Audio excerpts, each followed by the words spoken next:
to emergency situations. However, Mr. Speaker, we should be careful. We do know that in this country, in any budget, that in budgets all over, especially in the emerging democracies, apart from allocations to pay for salaries and fulfilling international obligations, Mr. Speaker, between 80 and 85% of our budget is spent on procurement. Between 80 and 85% of our budget is spent on procurement. And that is why we should be careful.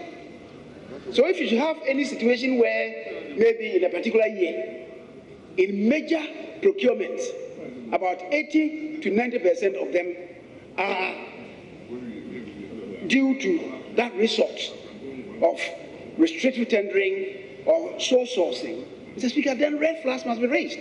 Very often, it is not done. That's the problem.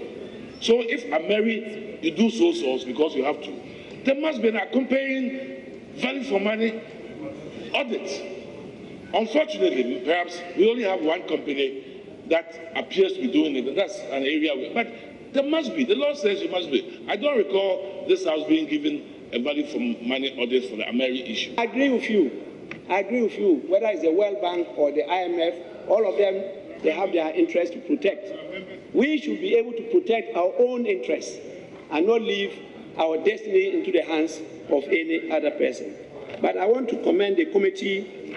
Well, I've read the report. I see that they've done a lot of work. They've gone through the schedules. You'll be able to see some differences. They've made some changes. And I think we have to commend the committee. I'm aware the committee proposed a lot of amendments when the first bill was laid. I think that was early 2015. And the Attorney General Department was compelled to take it and recapture all the amendments. And so this one is an improved bill, and at the same time, the committee has scrutinized it and they've drawn our attention to these things. So we should take them on board and at the consideration stage, factor in the amendments. So you just had the concerns raised by a number of members of parliament there on this particular issue of public procurement and, to be specific, sole sourcing. But let's go onto the phone lines now and speak to head of the Public Affairs Unit of the Public Procurement Authority, Rhoda Appiah, who joins us now to help us understand quite a bit about this process. Madam Appiah, good morning. Many thanks for joining us here on News Desk. Good morning, Joy News. Right. So the first thing I want to ask, based on the many things that came up in Parliament on Monday, is how prone is this sole sourcing option in the Public Procurement Act to abuse? How prone is it? Thank you very much, and my regards to all your viewers. Indeed, Public Procurement Act 2003 Act 63 makes a provision for the use or the application of single source sourcing for public funds that have already been approved by Parliament. And in that provision, there is a lineup or a list of about 6 or 7 conditions that will warrant the use of this method of procurement. And considering the fact that it has a lot of, it is a bit non-competitive in nature, it is important that approval is sought from the Public Procurement Board or authority before any institution can go ahead and use that method of procurement.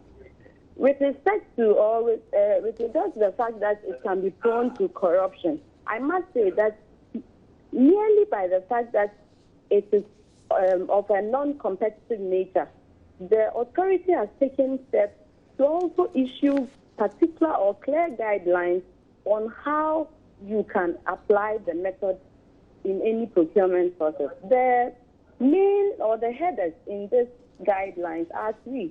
First of all, in requesting for the use of this method, an institution would have to prove beyond reasonable doubt or have a justification under the Section 40, which will warrant their use. Let me quickly highlight some of the conditions that the law has given room for the use of sole source. First of all, the law says that you can use single source procurement when the item you are going to procure has exclusive rights. Now, the element of exclusivity comes in when it comes to issues regarding copyright and the rest of it. So, for instance, if a school would want to procure textbooks which have been approved by the Ministry of Education, they will just have to get sole source to be able to deal with that particular publisher because that's already been approved. Again, in situations of urgent nature or requirement, the law gives room for you to use single source. But once again, you have to prove that there's not been any delay that has been caused on your own side. So once again, in the educational sector, you cannot come for sole source approval for maybe the procurement of desks for school children in September. I mean, you can't rush that in August because you knew at the beginning of the year that school will reopen in September. So we expect, first of all, effective procurement planning to be done so that those unnecessary urgent procurement requests don't even come in. I must say that the authority from time to time has had to deny institutions that have requested for single source with this kind of request or this kind of excuse. And then again, catastrophic events can also warrant the use of single source. Sometimes with the operations of NADMO and the rest, there is a need for government to quickly rush in and procure certain items to be able, relief items especially, to be able to take care of those situations. And then for additional supplies, for the purposes of standardization, it sometimes becomes necessary that we go in for sole source for maybe adding to a fleet of cars and the rest, just to be able to take care of some of the associated costs that comes with procuring different items and the rest of it. And then national security also becomes an issue. So in a very short or summarized way, I just want to say that there is a provision for that, and you have to make reference to any of these substantially in your application. Then secondly, you need to prove the capability and qualification of the proposed firm in your application. And I must say these are all part of the value for money analysis that you need to make. And then the third request is for you to submit the conditions of the contract and financial proposal that you are looking at. And there should be clear indication that this has been properly planned for in your procurement plan, which has been approved by your entity tender committee ahead of time, at least 2 months into the ensuing year. So that is my bit about what the law says about single source. So the law is quite specific on the particulars as far as sole sourcing is concerned. Yeah.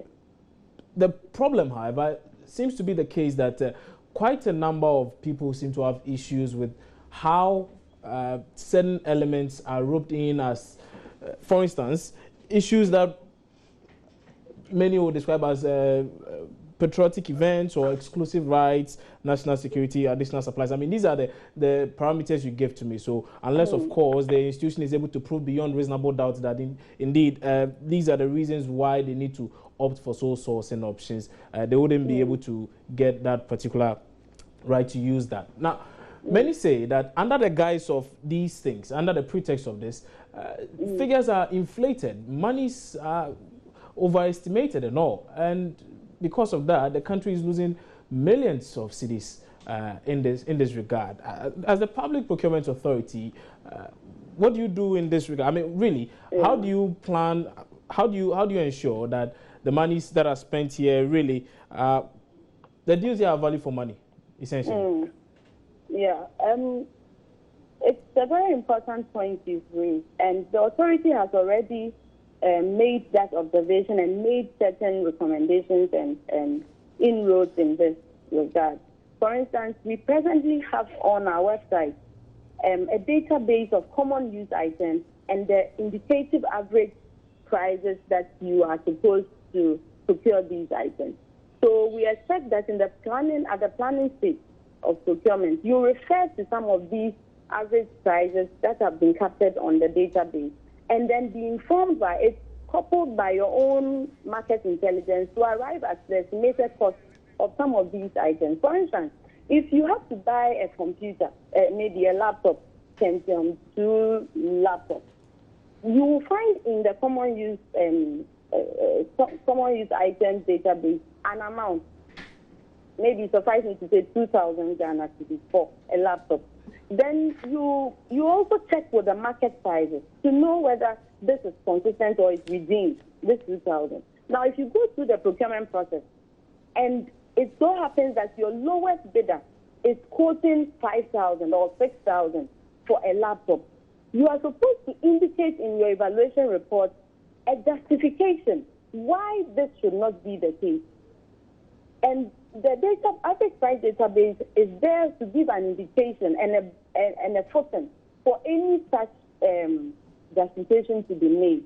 We are presently, with the support of the World Bank through the PSMR, the Public Financial Management Reforms Program, putting together another study to this time arrive at the unit price for infrastructure, because infrastructure is another area where prices are hugely inflated.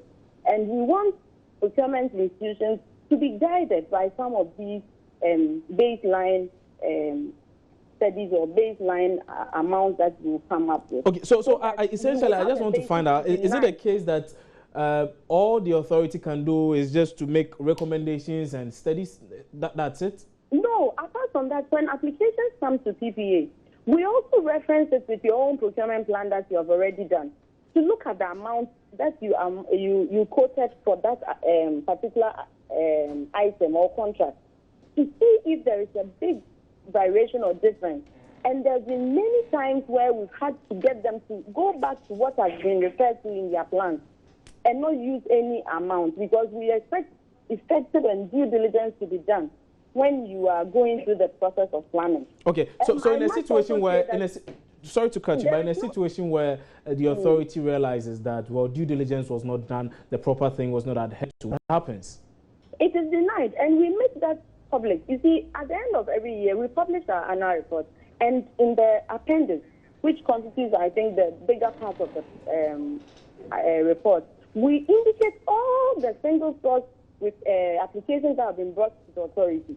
And then we also give an indication of those that have been denied, those that were given conditional approval, and all the data is there. We also, on a monthly basis, put out on our website, www.ppaghana.org, the single source procurement that are brought to us. Details include what is being procured, who has been proposed to take up that contract, the estimated amount, and even the basis or the justification for that approval or otherwise. And that is on the website. We expect civil society, media, and the general public to apprise themselves with information of this nature and be able to challenge or even come to the fore to give their counter thoughts on some of these information that are put out there. It is always on the website, and we expect them to do so. In the case of the parliamentarians and their submissions regarding single source, this is my position. We have single source procurements that are supposed to be done with public funds that have been already approved by Parliament. And that's what the Act seeks to regulate. For the other ones that go directly to the authority, to Parliament, they request for their own value for money analysis to be done. But either way, the Act is presently before them for amendments. We have put together a proposed amendment, and if there are any ways we can make it tighter and more stringent to take care of possible abuses, we believe this is a crime. Right. And we as regulators will do all that it takes to ensure the effective enforcement of these positions. Rhoda Appiah, many thanks for your time here on News Desk this morning. Indeed, we really appreciate your time. And that's Rhoda Appiah. She is the head of the Public Affairs Unit of the Public Procurement Authority there. She's been sharing with us how the entire system of sole sourcing works with that authority. So we'll be bringing you much more on this pretty later on. But